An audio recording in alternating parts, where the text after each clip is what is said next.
Professor, hi. Hello, good to see you again. Again, now we are in Cambridge.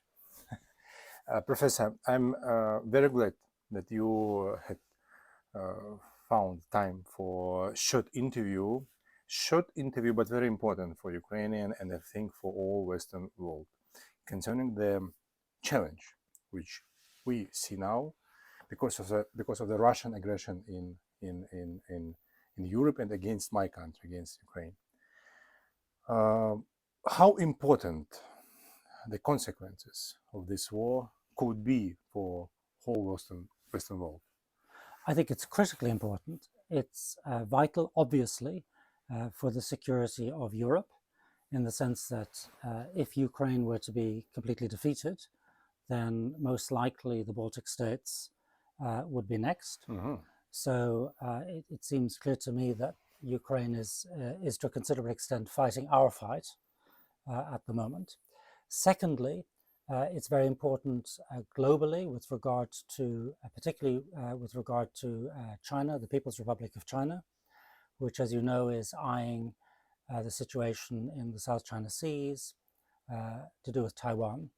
And it seems fairly clear that the strong resistance that Ukraine has put up has caused the holders of power in Beijing to think again about Taiwan. So I think that for that reason also, what happens in Ukraine is very important. And then finally, there's the question of the overall global balance, the access to resources, and the way in which essentially we're seeing now a clash between a Western ordered space and increasingly a space in which the Russians and the Chinese or the PRC are collaborating, not quite as closely as we are, but nevertheless seeing themselves as challenging the Western order, the Western system. And so Ukraine has ended up being a crucial element in that struggle. If Ukraine is overrun, then the negative consequences that I've described will be not only felt in Ukraine, which obviously I don't need to tell you about, but also here in the West. But if Ukraine were to prevail, then I think that also sends a very important signal, and indeed would mean that Ukraine would have a very important role in Europe and perhaps globally in the future. What are the real aims of Russia in this war?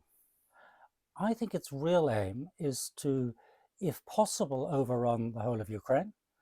That was clearly Vladimir Putin's intent in February 2024. But I think his political aim really is to prevent Ukraine from developing as an independent organism, Mm-hmm. and to prevent it from realizing its full potential, which it can really only do within a European framework. So I don't think that he would be satisfied, for example, with just, and I say just in inverted commas, holding on to Crimea or the oblasts in the east and the southeast. I think he would always want to have a decisive, spoiling and disruptive influence across the whole of Ukraine. Mm-hmm. And it's absolutely vital, not just in your interest, but also in our interest, that that should not happen. Do Russians want to restore some kind of Soviet or neo-Soviet system in the post-Soviet space? Look, I'm not an expert on Russia as such. I personally don't think that he's trying to recreate the Soviet Union. Mm-hmm. He did famously say that the collapse of the Soviet Union was a great geopolitical tragedy. Mm-hmm. But what I think he's trying to do rather is to create a kind of a distorted mirror image of the European Union, which he calls, of course, the Eurasian Union. And the idea is that there would be a wider space rotating around the Russian Federation, but would include, Central Asia, Belarus, of course, and Ukraine, which would be subject to him. So I think he would, in that sense, not want necessarily to annex the whole of Ukraine. He would annex the parts he's already annexed, but Ukraine would not be an independent state. And so what he's trying to do is to establish a kind of a greater space, which he thinks is vital for Russia to survive against its global rivals. So while this is definitely a contest between a Russia which is behaving and a Putin which is behaving in an imperial fashion against Ukraine, he's doing this in his belief, I'm not saying he's right, but Mhm. in his belief that this is necessary to secure the independence of Russia. So he has no way, in other words, of conceiving of the independence and dignity of Russia without taking away the independence and dignity of Ukraine. Uh, what do you think? You mentioned European Union, you mentioned the Western countries. Don't you think that the West and the Western countries, our allies, were not ready for a long-term war? I think you're absolutely right. We weren't ready. A great many of us, I'm glad to say not the United Kingdom or the United States, but a great many in the West, particularly in Europe, didn't believe the attack was coming, most famously, of course, in the case of Germany. Once the attack came, insufficient material was sent. I think the Germans have improved in the meantime. But you're absolutely right. We were not prepared, nor have we really made sufficiently good use of the 18 months we've had since the renewed aggression began in February of 2022 to increase our stocks, to step up support. So, unfortunately, a lot of time has been wasted. And this time which we wasted, can our Western allies now to restore? Because we need more support actually, yes, not only military but political and other kind of support. We have this support, but what happens inside Western world? We see that we are on the eve of the presidential campaign in the United States. There are different positions concerning Ukraine in European Union, Slovakia, Hungary, Austria, UK. You are a reliable partner. However, can be in next year, what can happen that could change such kind of support? Well, as you say, there are a number of imponderables. You've got a possibility, a very distinct possibility of Republican victory in the elections. What that would mean, nobody really knows. And there are scenarios in which one could envisage it being either a catastrophe for Ukraine and indeed for the Western cause, and other scenarios where actually the policy is continued more or less as it exists, and possibly even an intensification of support for Ukraine. Then you have the situation in Hungary, which is obviously catastrophic. You didn't mention this, but in Poland, of course, you've got governmental rhetoric now, which is in the context of the election campaign, which, somewhat to my surprise, has been picking a fight with Ukraine over the grain issue and other matters. I'm actually an optimist. And the reason for that is that I don't think that for whatever the outcome in the United States, I don't think that support for Ukraine will end. Support here is pretty much rock solid on both sides. And the same is true in Northern Europe. And indeed in Germany, I think, although public opinion is very divided, the political elite is increasingly, I think, focused on supporting Ukraine. And its support is now actually pretty substantial. For a long time, it was more rhetorical, but the Germans are really getting organized. So I think with the large players, I think the story will at least not disimprove. But having said that, and I'm fully aware that Ukraine is grateful for the support it gets, but I can say as a Westerner that I think that support is not sufficient. We need to increase it. You recognize it, yeah? Absolutely. And I think it's wrong to be drawn into games around gratitude, and because that helps nobody except the other side. We need to do more. And I think that once we're through what Ivan Krastev calls the year of elections, then things will settle down. But I do appreciate it. It's a pretty anxious time. Don't you think that the Russians tries to use the absence of or loss of sustainability in the Anglo-Saxon world, like we say? Because recently I was in Geopolitical Summit in Budapest, and the former Australian Prime Minister said that USA lost its sustainability, or it's not so sustainable like it were in the past, and Russians trying to use the situation. And don't you think that we are on the eve of creation two new blocks, I don't know, maybe a new Cold War Mm. or continuing Cold War or Cold War, sorry, the China, Russia, North Korea, Iran, for example, and UK, United States, Ukraine, other countries. Can we say that there is some kind of tendency towards much more serious military conflict? There's clearly a risk, and that could either arise out of an escalation in Ukraine itself, for example, through the use of nuclear weapons. It could arise out of a rash move by the PRC against Taiwan or in the South China Sea.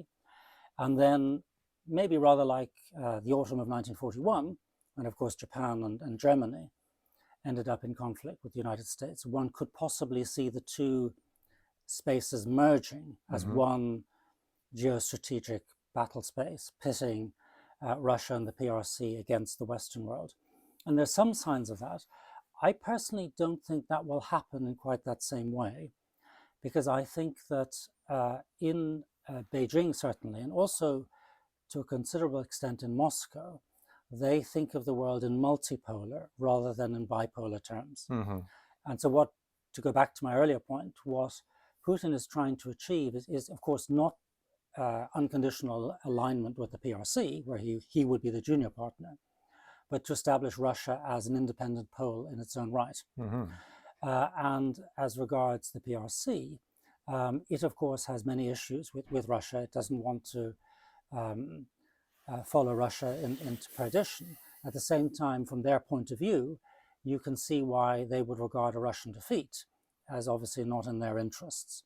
And then within the wider world, while it is true that there are large swathes of the so-called global South, which is skeptical towards the West and ambivalent on the question of Ukraine, it's also the case that the biggest actor there, India, is very anti-PRC. So I don't think it really is a new Cold War. I think it's more a question of different poles. Two last questions, one concerning my country, Ukraine, and the last one would be concerning your country. Concerning Ukraine, you know, I read a lot of books concerning my country, which were written in West, Tony Judd, post-war Europe, Timothy Snyder, Bloodlands, Europe between Hitler and Stalin. They always they were written about Ukraine from different perspectives. However, they both recognized the right of Ukraine to be an independent nation. What do you think? Can we say that we now witness the construction of political nation for the first time during, I don't know, centuries? I would agree absolutely. Of course, I'm not a Ukraine expert, but it seems to me clear that we simply didn't register in the West the way in which Ukrainian identity developed from the early 90s, but particularly I think from 2014. Or at least in the lead up to the Maidan, of course before that you had the Orange Revolution, but I think the experience of fighting what seemed to us a low-level war, but of course was for you a very costly war already from 2014 in the East, I think that also helped to create a political nation. And so we were very surprised, I was surprised, pleasantly surprised, by the level of coherence and spontaneity on the Ukrainian side in February 2022. And so I think that in some ways, Ukraine is much more of a nation than most European countries, because of how many European countries could it be said that the population instinctively would rise to defend its state. I mean, I'm sure if you did a poll in Germany, for example, you would find very little enthusiasm for doing that, particularly in a context where technologically and militarily the two sides were so unevenly matched. So I think Ukraine has really emerged not only as a nation, but also as a power factor. I mean, if, as I believe is likely, Ukraine wins this war, it will come out of it as one of the most important powers in Europe. It will have the largest army. Thank you for the most your. experienced one. Yeah, I agree with Mm. you. I think you are right because I live in Ukraine, in Kiev. Yes, I see what is happening, and despite all this tragedy, all this suffer which we have, I see that the construction of political nation is continuing. And last question concerning your country. Nevertheless, I want to thank you, your country, your people of your country for helping Ukraine. It's very important and crucial now. However, what is the motivation of UK helping Ukraine? One expert say that it's Boris Johnson motivation. Others say that there is so-called British decline, and UK wants to use the situation to improve its international image. And others say that UK is ally of United States. That's why they both help him. Some experts say that UK is very anti-Russian. That's why it helps Ukraine. What is the motivation? I think it's a combination of all those factors. Complex. I don't think any of the factors you've listed are irrelevant. I think Boris Johnson was very important because he showed initiative and was in fact out ahead of the Americans to a considerable extent. But equally, in a sense, he just represented, albeit much more enthusiastically, the general sense of the political elite and of the nation. I mean, the support for Ukraine was more or less unanimous, both in Parliament and in the wider public. So I don't think, I mean, Boris Johnson, I think, made the right call, and I think that will be one of the things that will be counted in his favor. Many things, as you know, that are held against him for one reason or another. But I think in the case of Ukraine, that will definitely be on the credit side of the ledger. There's a long historical engagement with Russia, most of it not positive, some of it positive, obviously during the Second World War, for instance. But the idea that the United Kingdom should help to contain the bear is one that's been around really since the late 18th century. And of course, Britain is a leading factor in the defense of the High North and the Baltic states. And I think strategically, it was grasped very early in this country in a way that wasn't realized, perhaps in Berlin or in Paris, that the defense of the Baltic states and of the North begins in Ukraine. And I think it's true that there was a desire in this country after Brexit to show its continued relevance within Europe. I don't think, in a sense, that was necessary because the United Kingdom is a huge factor, and we saw that in the case of Ukraine. So, in a sense, one can argue that around in circles. But what's absolutely clear is that the commitment is sincere and it's lasting. And I don't think the United Kingdom is going to retreat from it, even if, for example, the United States were to withdraw. I think support from here would continue. Thank you. Thank you for your analysis, for your help, for your personal, humanic, I would say, contribution. And I think that standing with Ukraine, we all are on the eve of our victory.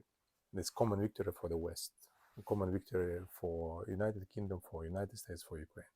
Thanks for your sincere, as you said, as you mentioned, help and support. Thank you very much. Thank you, Andrei. Thank you.